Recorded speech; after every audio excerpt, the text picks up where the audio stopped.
Head injuries. The brain of people who die by suicide differ from those who die from other causes, both in structure and in function.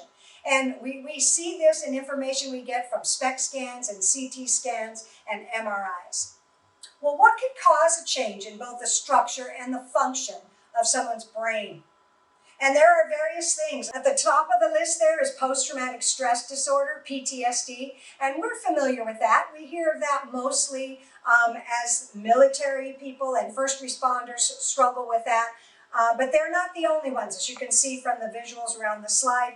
And traumatic events in a person's life can actually cause the chemistry and the structure of a brain to change, seen in some of those scans I mentioned earlier. Bullying and cyberbullying, abuse, physical and verbal. This can be abuse from a parent, a friend, boyfriend, girlfriend, teacher, coach, a peer. And then head injuries. There's PCS and CTE. And again, we see a change in the brain structure, especially after repeated head injuries. And not just from football. We hear about it most often in football, but from car accidents, injuries resulting in other sports-related incidents too. This slide shows that when someone is in a crisis situation, it really is just the tip of the iceberg. And what we want to do is we want to get someone out of a danger zone if they're struggling and thinking of suicide. And we want to get them down to water level. We want to get them safe for now. And so we want to take care of the crisis situation, get them down to water level. Really important to know, though, that there are lots of things going on underneath the water that need to be dealt with. The Titanic didn't sink because of the tip of the iceberg, right? It was the gnarly, dangerous stuff underneath the water. So there are health factors, life events, and environmental situations all playing a part in a person's mental health. And depression is a progressive mental illness. And so those things underneath that surface do need to be dealt with. Otherwise, the very next time that someone is feeling hopeless or helpless, then they'll go right back into that crisis mode. So we want to work on those things, and it takes time. Information on student athletes, very interesting, that 25% of student athletes show signs of depression, and 70% of youth drop out of organized sports by the time they're 13 from the stress of not meeting expectations. Now, sometimes those expectations can come from parents and from coaches, and we really can't control the expectations that other people put onto us. But what we find is that a lot of times, young people will put those expectations upon themselves, and that we can control. So we want you to keep a check of yourself. Okay? These activities that we give you to help you relieve your stress are sometimes your greatest stressors. So pay attention to how you're feeling. The activities, they're supposed to be fun. They're supposed to help you to have a fit body. They're supposed to help you to enjoy being with other people and relieve stress. And if those things are not happening for you, then have a conversation with a trusted adult and tell someone about that. 40% of youth identify as perfectionists, and there's a 33% rise in the rate of socially adopted perfectionism in youth from 1989 to 2016. Now, if we set the bar at perfect, we're never going to reach it. That's a very defeating place to set the bar. So you are in a generation, in a culture, and we set high expectations for you, and we front load you with lots of stress and expectations. And we don't do a great job of front loading you with healthy coping strategies. And so that's what we want to hope to do. Screen time is related to social media. Studies link frequency of social media use to poor psychological well-being.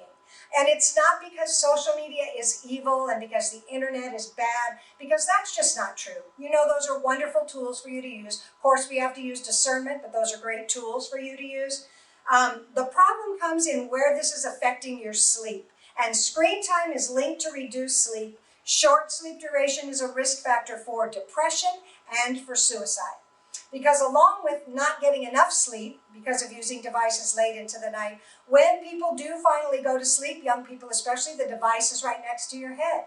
And anytime during the night that device rings or buzzes or lights up or vibrates or does anything at all, your brain is conditioned to respond and react. And so your sleep is interrupted a little bit.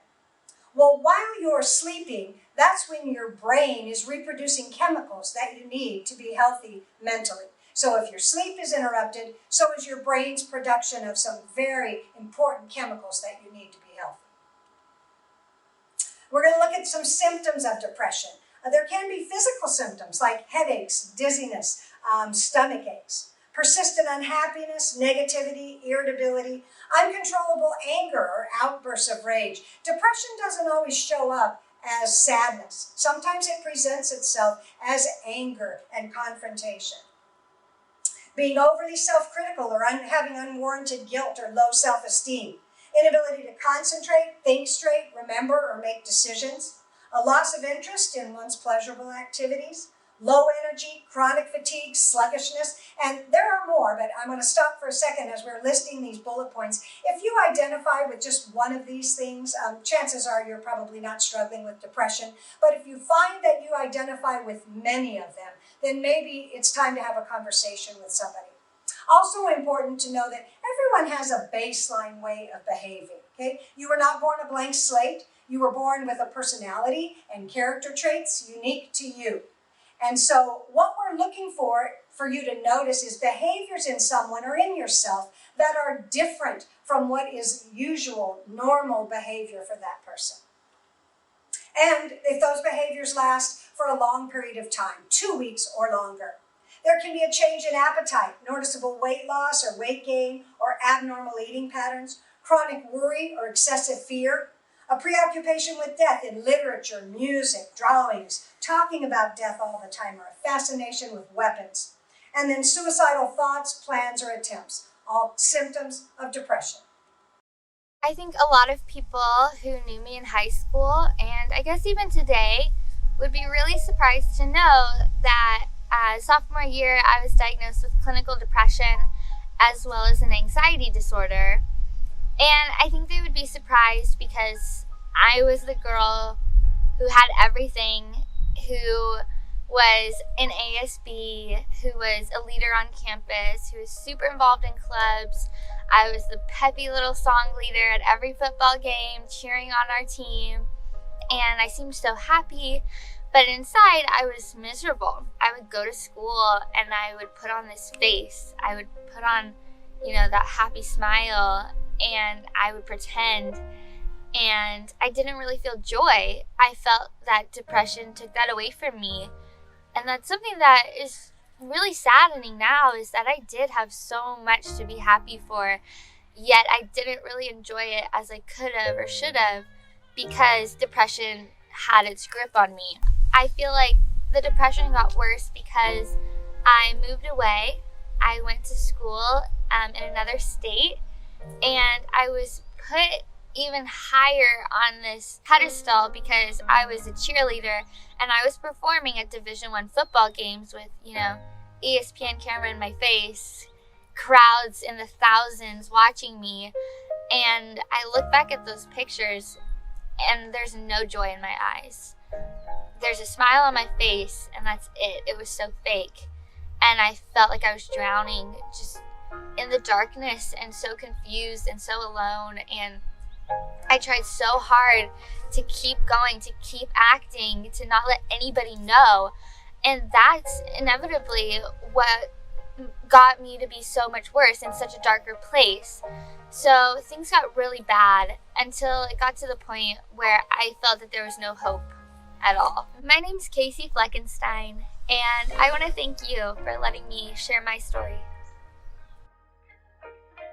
And we're thankful to Casey. Casey reached out to With Hope, and we were able to connect her to resources and get her into a healthy lifestyle.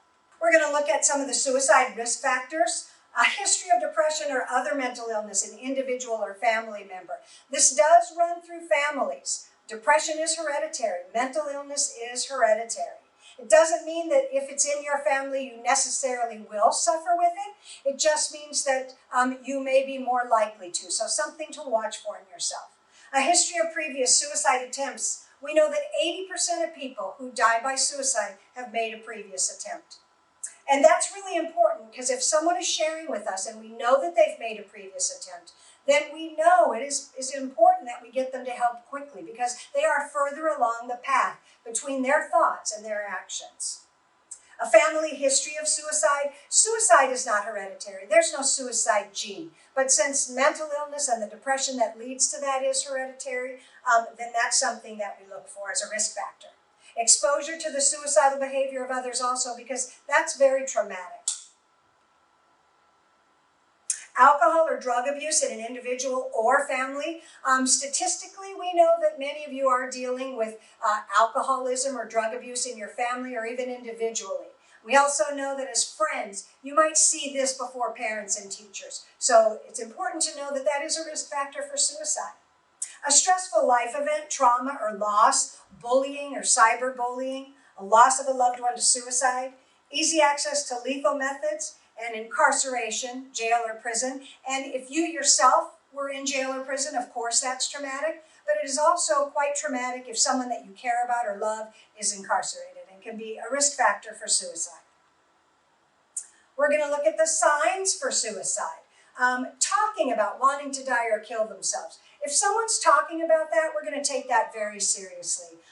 There was a story a while ago of something that happened in one of our Orange County high schools. And there was a young man in a bathroom stall on a cell phone, and he said, "If you break up with me, I'm going to kill myself." And there was a young man next to him who heard what he said. He didn't know who was in the stall next to him, but he did hear what was said. And he ran out and he got a teacher.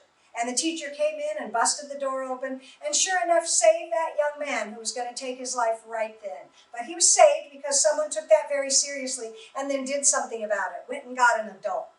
Giving away valued possessions is a warning sign.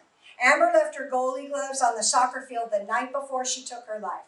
She was not going to need those things anymore, so that's a warning sign that's often missed. Significant changes in behavior or habits. Other signs for suicide: increased use of drugs, alcohol, or sexual promiscuity. Sometimes caution goes by the wayside when people are feeling this way. And we rely on our young people to kind of share this information with us, because these are things that are happening in your social activities, not things that teachers or parents would necessarily notice. And so we want you to talk to a friend and say, "Hey, I noticed that you're involved in these kinds of activities. I'm a little worried about you." Have a conversation with them and then share that information with a trusted adult. Feelings of unbearable pain, withdrawal, moodiness, or prolonged depression, failing grades or declining quality in schoolwork. Other signs: feelings of hopelessness or having no reason to live. Suddenly cheerful after a prolonged period of depression. That's one that's often missed. If you remember in the video of Amber's mom talking about the day that she died, Amber sat at the breakfast table that morning with her dad and her two brothers, and she laughed and she joked around like any normal day, and she ate her oatmeal like any normal day. So after a long period of depression, where did that cheerfulness come from? Well, if you remember that I said that the goal of a suicidal person really is not to kill themselves, but to end their pain. And Amber had her plan in place for her pain to end, and so she was relieved.